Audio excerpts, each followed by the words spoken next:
Are we live? Oh, we are. Oh, how exciting. I always love it when we go live and then I get to be like, oh my gosh, I'm shocked. So we're changing up our format a little bit over here at the Wake Up and Right moment here on Facebook and YouTube and all of our sites because the world is such an interesting place and there are so many amazing human beings out there that we wanted to be able to reach out and just touch all of you in the best way possible. So I reached out to my amazing friend Richie, and he's so there's so many things to say about him that I don't even know where to get started except for that I've this guy's been my friend for about 7 years at this point. We've been friends on Facebook. It's amazing. It's an amazing long time, and he's fought down, battled cancer his pretty much his entire life. Yeah, yeah. Yeah. Since he was 8 years old, and he's still standing. So he is a warrior of the greatest degree, and he has so much to share with us. So I wanted just to commit a little bit of time with him and share his amazing story and the 5-time cancer foundation. Yeah. So hey, Richie. Yeah. Hey, how's it going? Hello, how you doing? I'm good. So Glad to like hear there's from me first off. oh yeah, for sure. I love you. You are one of my favorite people on the planet. I am so grateful that I know you. And so tell me like I didn't realize that you were 8 years old the first time that you were diagnosed. So, Oh, the 20-year mark actually. So, wow. but yeah, May 6th, yeah. 28 years old since I'm 8. Crazy. I was Sloan Kettering I was treated at originally.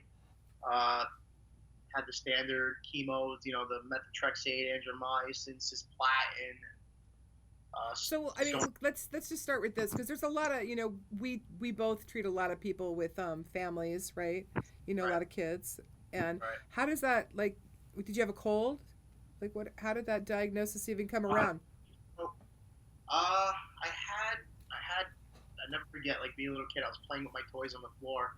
I'm like laying on my belly and I have my figures in front of me, and I'm like, oh, I got a pain in my knee and such.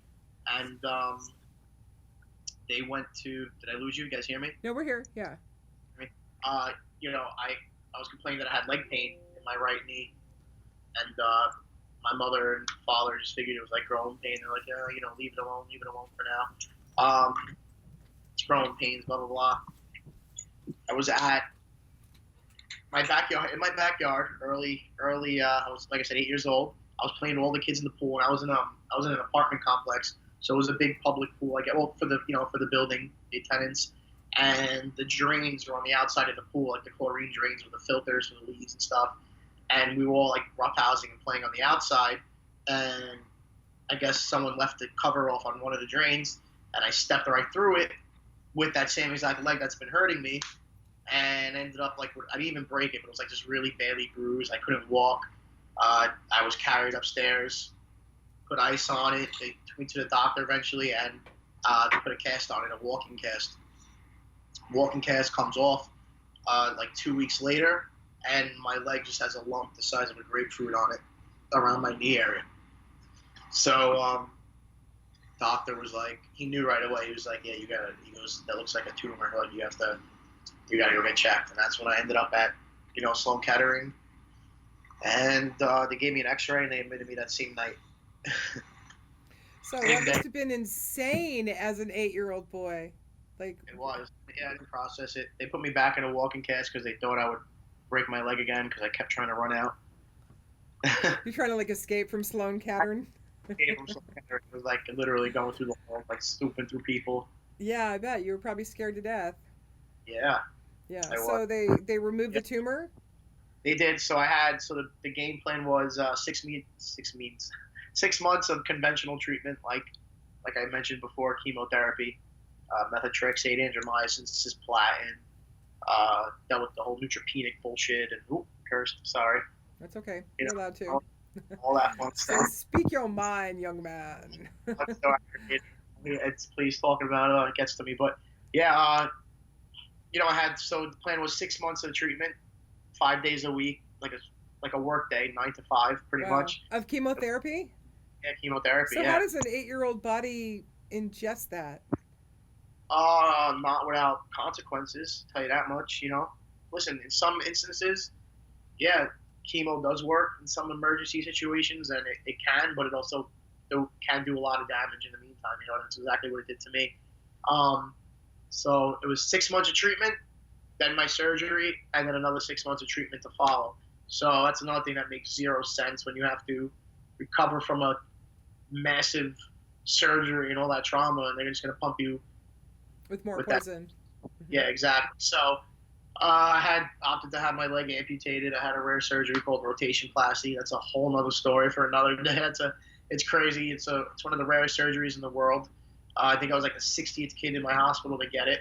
Wow. I still have my foot. It's like with the back. There's a famous girl. She's very young. She's like 13. I think her name was like Gabrielle or Gabby, and she has it. She's been on like TV shows. She like made it mainstream. It's out there now. It's called rotationplasty. It's a rare surgery where like my heel actually has my knee. You won't process it unless you look it up. So just make everyone. So they used your body to rebuild your leg, basically. Well,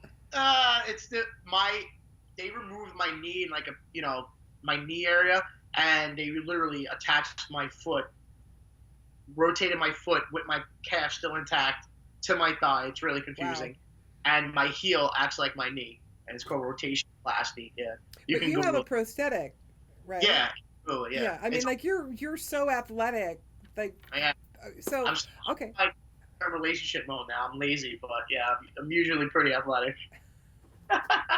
I'm not exactly sure what relationship and athleticism have to do, except for you're talking about that push-up kind of the gecko. Yeah, I don't do the gym like 5 days a week anymore. I used to play baseball 3 days a week. That's amazing. Yeah, you're just amazing. So okay, so you're still like 9-10 years old, right? And now you have a prosthetic, right? Yeah, so I had to deal with that, and then I never broke for the first 4 times I was sick. I never broke past 3 years. What do you mean you never broke past 3 years? I never made it to remission. Like I never made it to 5 years. Oh. Usually 5 years they say you're in the clear. Right. I never made it past 3 until the 5th time. But we'll get into that. But yeah, so I was 8, and then I was 11. So when I was first starting my first year of middle school, and then guess what? 3 years later, my first year of high school, sick again. And another 3 years later, so sick was again. it the same kind of cancer reoccurring, or was more? Yeah, and this was pretty much led me to the where I am now. The first 3 times, might have been 4. Yeah, the first 3 times. See, I lose track. It's crazy. The first 3 times was the original bone cancer, osteosarcoma, which is known to metastasize, spread to your lungs, and that's what it did. And a piece of my chest and ribs, and I did that 3 times. Third time, and then the 4th time. Let me get this straight. I don't want to mess this up. Yeah, the 4th time was 6 years later. So I thought I was like in the clear. Like I graduated high school, I was out like doing the college thing, and having fun. And I was like, I made it past 5 years, I'm good to go. And then nope, 6 years later. So and then this is what pretty much led me to where I am now. And this is before. I think this is like when I didn't meet you yet. I don't think actually, but I was at the doctor's and and it popped up in my lower back. And I never forget, I was like bending over, brushing my teeth, and my dad goes, "What the hell's on your back?" I'm like, my lower back, in my muscle, lower left lumbar. And I go to the doctor. I'm like, it was a secondary cancer called spindle cell sarcoma, which I recently found out has a single-digit survival rate. So I was like, holy crap. Wow. So, yeah, I never forget, I asked my doctor, and I'm like, what the hell happened? How did this come back 6 years later? And how is it a secondary cancer? How is it a cancer that I never even had? And he goes, we can't say, but we think it's from the chemo and radiation. We think it's from the chemo. I went, oh, wow. All right, blah, blah. Got that taken out. I had surgery. Then I had like 6 months of radiation. And I was taking a far less quality oil then, and I wasn't taking it right. I had no information on dosages or anything like that. Let's talk about that. So, like you say, it was like lower quality. Why do you say that? Like, Because the way it was made? The way it was made, it was cheaper. Mm-hmm. The percentage yield, it was way lower. I think it was like a 55% oil. Mm-hmm. It was green. I guess it's like chlorophyll and stuff in it. I don't, tasted dirt. How much of that were you taking? I would take it one day, get really high, so not take it another day. I wasn't doing suppositories. I would take it and, listen, I believe in the diet thing, yes, but, I'm like 80-20, but I didn't have the best diet. I wasn't taking other supplements to accent it, and I wasn't taking it right. You're a young man, so, like, there's just a different way of treating our bodies and our health when we're in our 20s and been through cancer 4 times, I never did the whole detoxing thing where I should have done detoxification processes and stuff, and I never did any of that. And like I said, I don't think it was a good quality oil. Well, you're still standing. Yeah. There you go. So what happened was exactly a year later, it popped up in my back, and then that's when I met you. I had surgery. Well, I met you after I did intraoperative radiation the 5th time, where they funneled these beads through me, through the surgery room, and then surgery pulled them back out. Oh, and what's that feel like? That sounds crazy. I wasn't awake. It was during the surgery. It was during the operation. No, I mean the aftermath of it. Like after, like the recovery of that kind of radiation. Chest tube, massive trauma to my back. They cut through 20 centimeters long, 10 centimeters deep.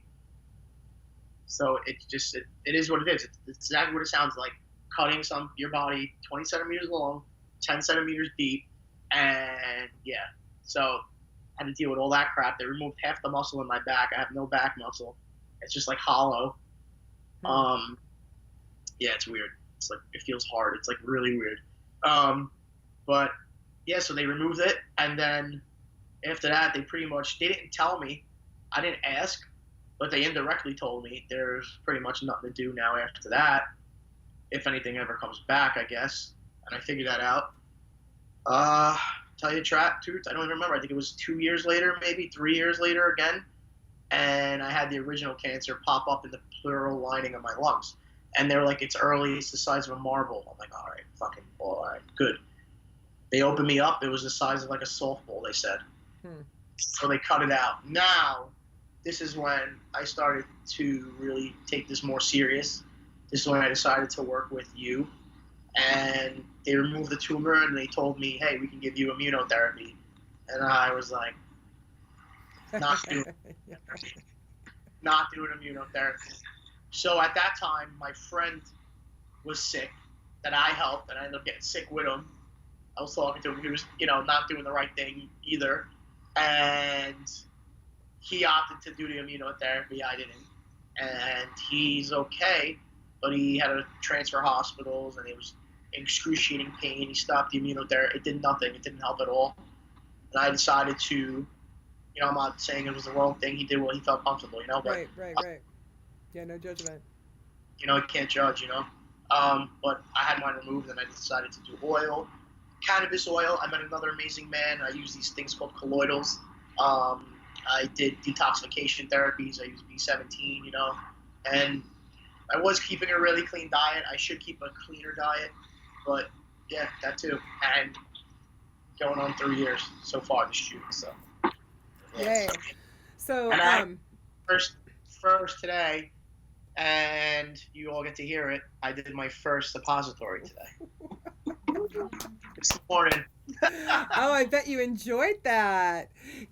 Okay, so did you make it in a syringe? You didn't encapsulate it, right? You put it in a... No, I bought suppository molds. Oh, okay, great. Oh, perfect. Yeah. And cannabis oil, and I made 20 milligram suppositories. Fantastic. I'm gonna make them stronger. I'm gonna do 25, or I might even just go up to like 50 mils, whatever. I think you should do 100. Yeah. No, seriously, do 100. If you really want to fight cancer, it needs to be between 150 and 300 milligrams. Maintenance, but yes. Oh, okay, great. Okay, you're just doing it maintenance. That's great. Oh, that's perfect. Then you can just pop that baby in. Yeah, but if you're fighting cancer, 100, 150 to 300 milligrams a day. Yes. Yeah, for sure. So, besides you are just no stranger to cancer, right? You lost your mom, right? Right. Yeah. Yeah. she had a whole different thing going on, but it was a whole different situation. She didn't handle me being sick at all pretty well, I and it can was imagine. You know, you that's know the like, when mothers reach out to me and talk about their kids, those are the hardest conversations I have. yeah, no, and that's fun with the cancer, and you'll ask a lot of cancer patients, they'll tell you it's more stressful. The more stressful than the cancer itself is seeing your family, how they deal with it, and like you seeing them all messed up. Yeah. It's you when you see it, you could like realize it now. Like when I go to the hospital, like people don't notice, but you have to look around and you'll see how these parents are just They're a a lot. mess. They're a mess. They're a mess. And you know, that's of course they're a mess. What are you going to be when what you created is not well? Yeah, it's But I hear it from my clients too, you know, that it's a lot of it's a heavy burden for them to carry their families. You know, yeah. That's why they need to take some of the oil too. right. It's got to be a family dose thing going Well, on. yes, I did I did these therapies. So and I believe, and I'm going to call them out. I don't believe in these Mexican clinics, these clinics in Mexico. I agree 100% on the record. I just got to like stand with you on that. $5,000 a week to go to Mexico to get Laetrile and to starve. With American headhunters, they get paid per head. Yeah. I hate Don't do it. Oasis of Hope. Yeah. Get whatever they call. Yeah. Get out. Sorry, folks. Unfortunately, most of my clients who have gone there, who've spent thousands of dollars, have not gotten well. Out of here. And then you see their reviews online, and they're all coming from their own sources. There's no outside sources posting their own reviews, and they look like it literally look like paid actors, and people get conventional treatments before that, and then going there after, or having their tumors removed and then going there, and they're getting paid to say that they cured them. It's a whole big.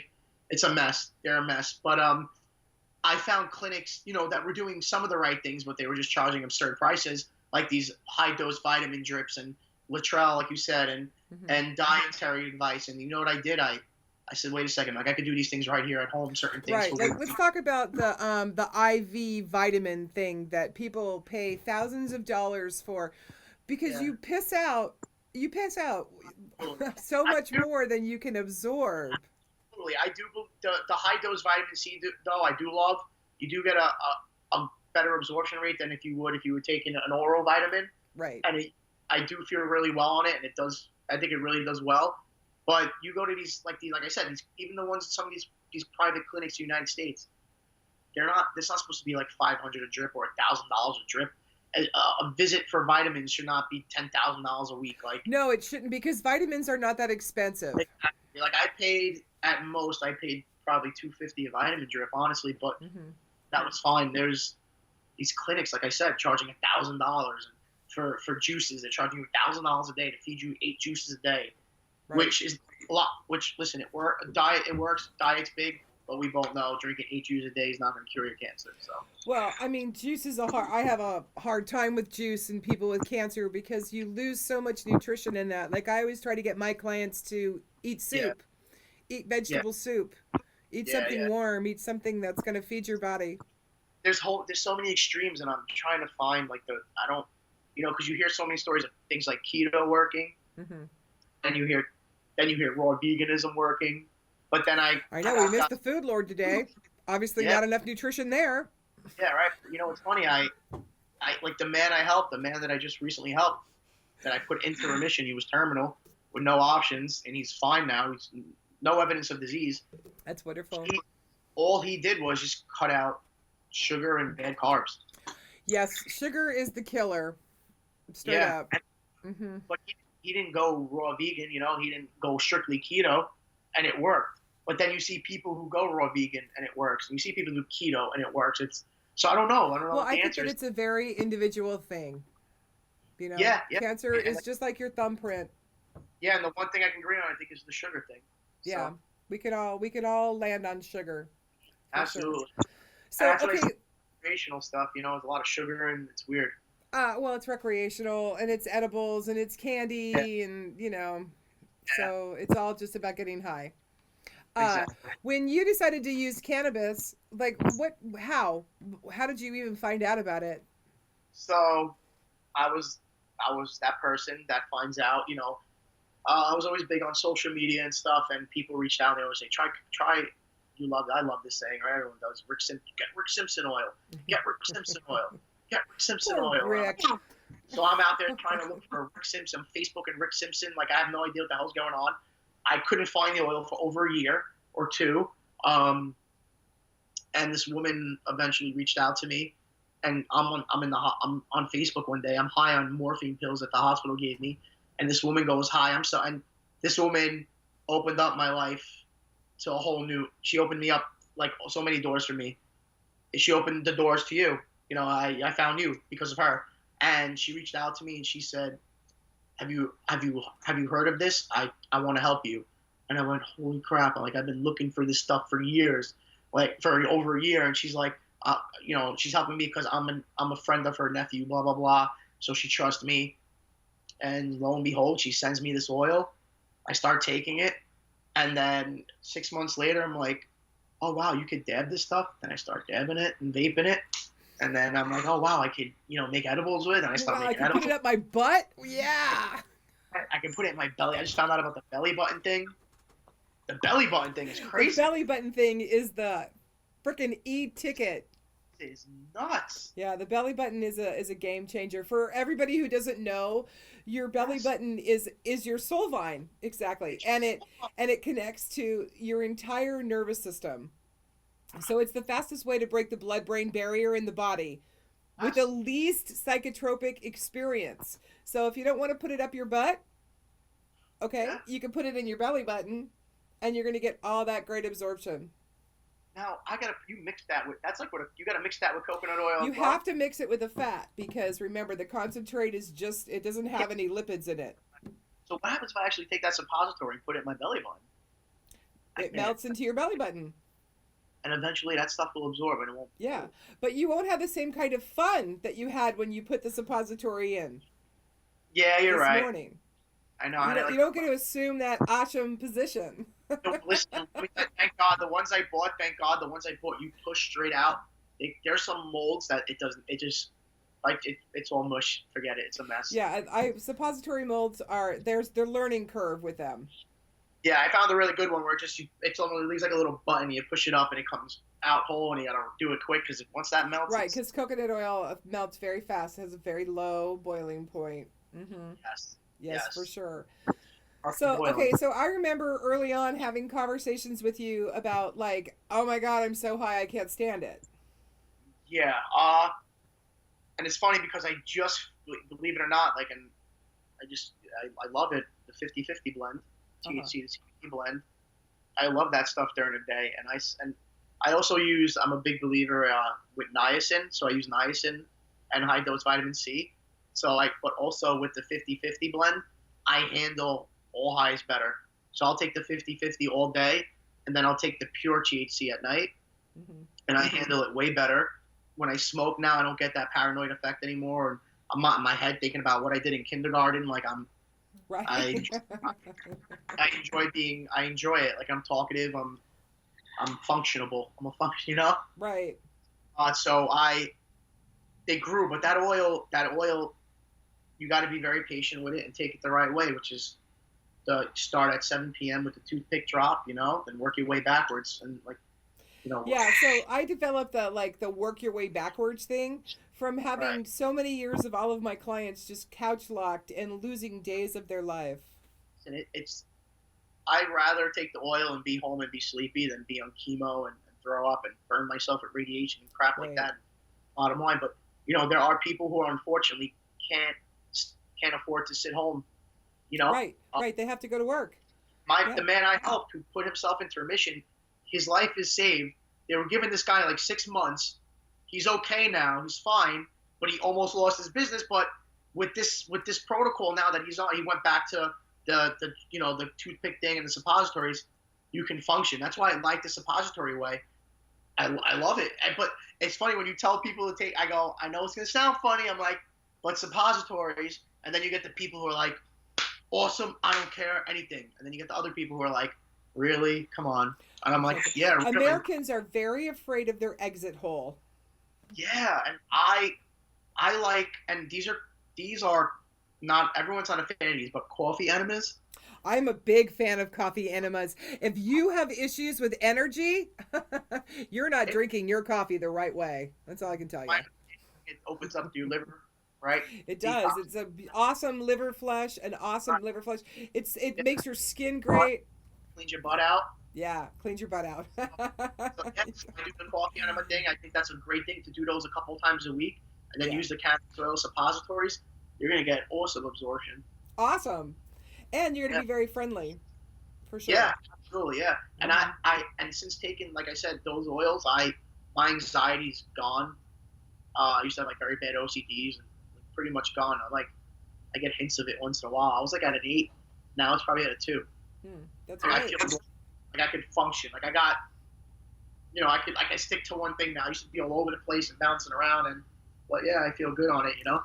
So you've been through so much in your life before you were 22 years old, right? Like, I mean, like so much.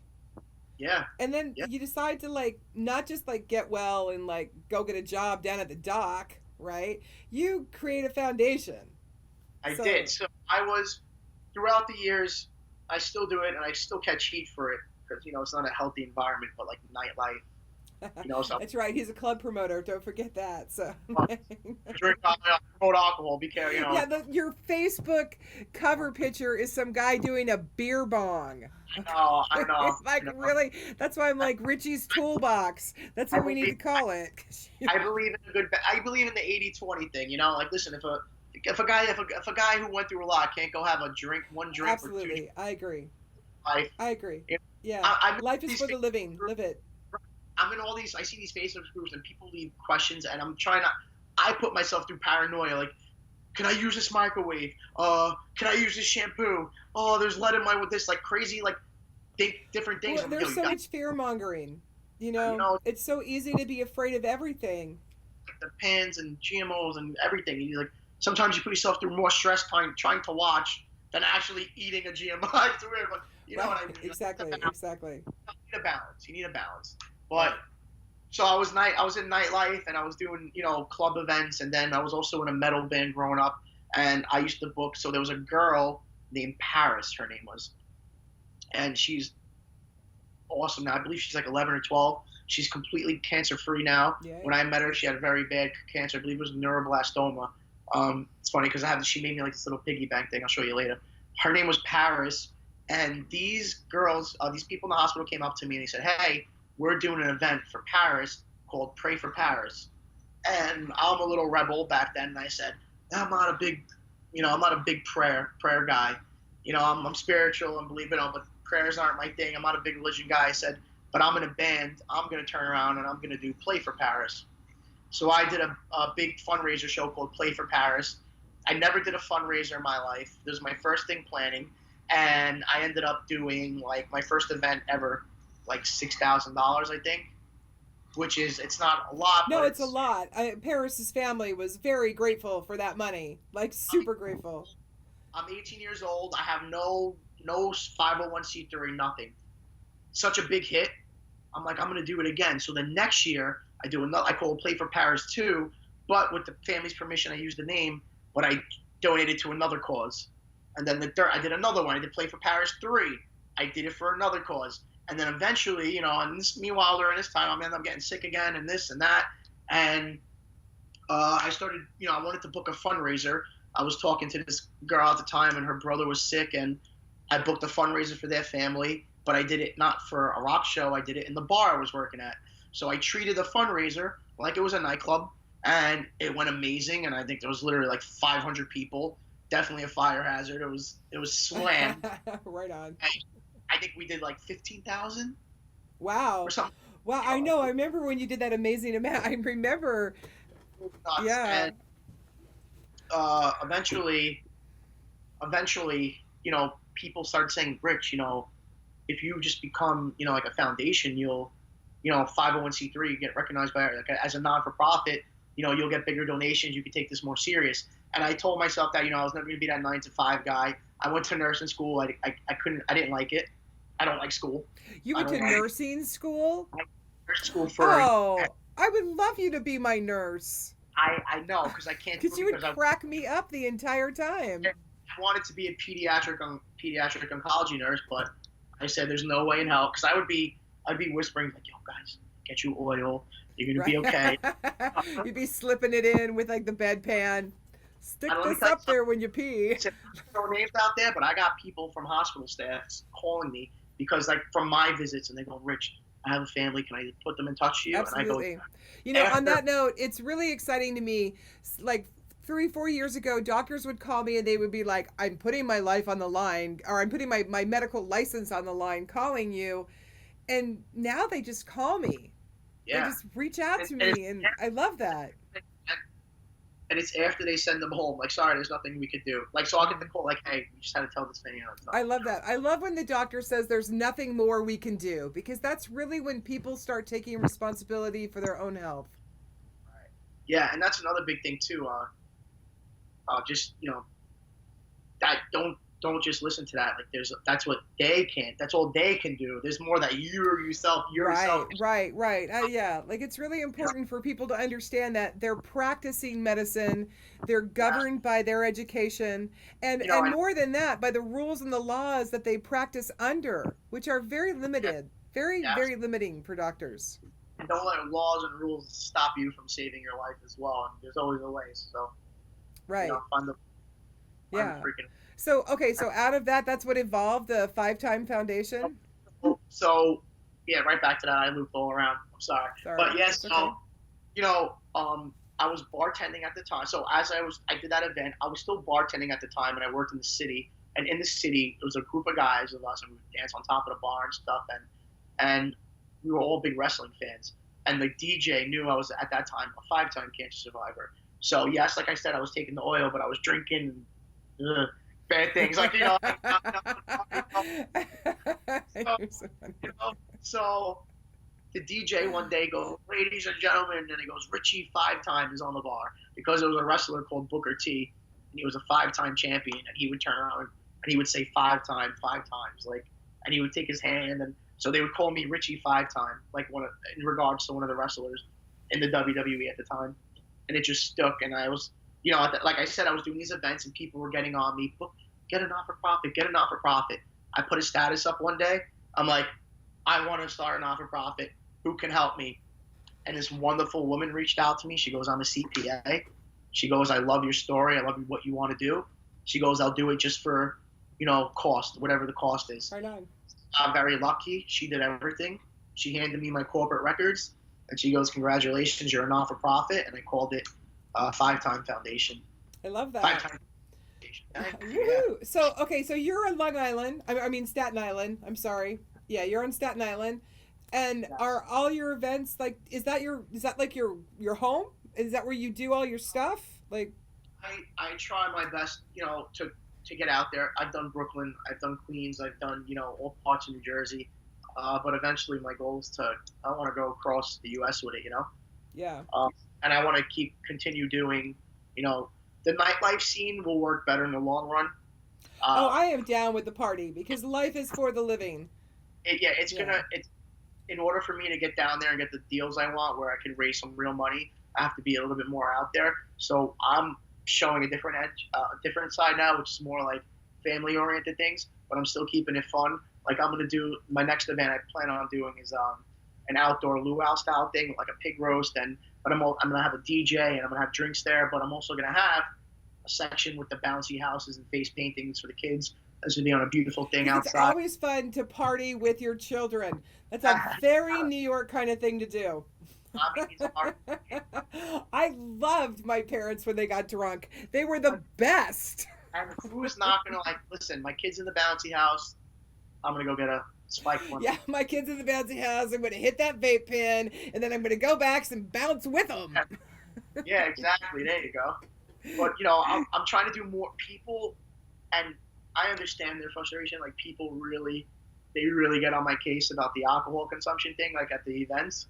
But like I said, I'm not promoting getting smacked. I'm promoting just enjoying yourself and having a good time. Go home, drink some water, take your vitamins, and be healthy. Right, and you don't have to get like Yeah. shit faced falling down in the barbecue pit. You Bottom know. line is, they have something to say. My last event, like I said, well, my last one besides this, I did like 15, 16,000. You didn't do that, and I did that. You know what? It And worked what do out. you do with the money you make? Where does it Yeah. go? So directly, so pretty much directly goes right into the Cancer Foundation's account. It helps cover the expenses of the merchandise, and then I reach out to these families. And right now, I plan on having a pretty much an application where you guys can apply online and tell me your story. But right now, a lot of it's word of mouth. I get messages every day through Facebook and such. So, but Sometimes you're mainly just helping people in Staten Island and the 5 boroughs, right? no, Oh no. no! Oh! I was, when it comes more to the in-person thing and writing bigger donations, I do the bigger donations at home. But I just made a donation to a woman in Texas. I had a woman in Florida. And you're helping people get medicine they need. That's So alternative medicine that they need. right, because now what happens when you get into the alternative and holistic world? It's not on no insurance. Right, that, and then there's also people out there who Rip you are, off. Unscrupulous motherfuckers. Straight So, up. like, I never forget being sick, and I'm looking for advice, and this guy goes, sign up for my free DVD. I sign up for his free DVD, and then he leaves me hanging at the end, and he goes, there's 9 more for $89.99. And I'm like, you mother, like, I'm sick as a dog, you want money? Like, and it's all out there, and there's a bunch of dudes I'm dealing with now. I call them out because they're a bunch of cornballs, but we'll get into that to another time.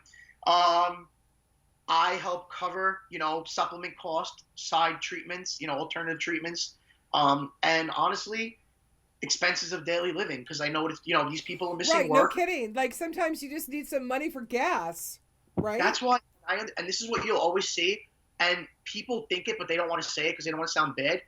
It's not going to hospital bills when you're fundraising money. No, don't pay those it's for your family. You're missing out on life. You're not working. It's going to cover your expenses. First, you should enjoy yourself a little bit first. I don't care what anyone says. You deserve it. Go enjoy yourself a little bit. To cover all your expenses, because you and your family are not going to be working as much, right. And the supplements, when you're not doing conventional treatments, get super freaking expensive, okay? Right. I got very lucky. I raised $52,000 in 3 days for myself. Oh my gosh, thing viral. The company reached out to me. They were awesome. GoFundMe actually just bought them, but GoFundMe's doing good. But this place, they saved my life. The money I raised, and I spent about 30, 40 of it on supplements and treatments and on oils and vitamins, and just it gets expensive. And then guess what? You don't take into account, like you said, the recovery time. You're not making money. Right. So it's covering your. Sometimes you just can't. You can't work. Yeah. And I never forget getting the phone calls from the lawyers that I'm a little boy, I'm sick, and they're like telling my dad, sell the house, sell your cars. Screw you. Get out of here. Now, that money. Yeah, we are not kind to the needy in our country. Yeah, freaking 2 Tylenols. I got a bill when I had septicemia from the chemo. I had septicemia, so they transferred me through an underground tunnel from Sloan Kettering to Cornell across the street. I got like an $800 bill. They charged me $67 for 2 Tylenol. What? Wow. Mother had a bottle in her bag. She could have gave me 2 Tylenol. You should have told my mother, give him 2 Tylenol. We're going across the street. That's crazy. But the holistic, it's I know a hospital stays it's like a 7-star hotel a night bill. Don't feed them. They go away like 7 years anyway. They might scare you. They ain't gonna. They have plenty of money. They don't want it. They're not gonna bother you. Our whole medical system is nuts. So yeah, we help cover that. How do people get a hold of you? How do they get a hold of you? I get messages every day. Facebook, Instagram, Twitter. In person. You're going to put this up on your Facebook page. We're going to put it up on our Facebook page. And what's it's 5-Time Foundation? On Instagram, it's the number 5, the letter X, 5X Foundation. You could just type it into my name, 5-Time Foundation, spelled out. It'll pop right up. Facebook, it's spelled out, 5-Time Foundation. You'll see it. It's all on there. And Twitter, same thing.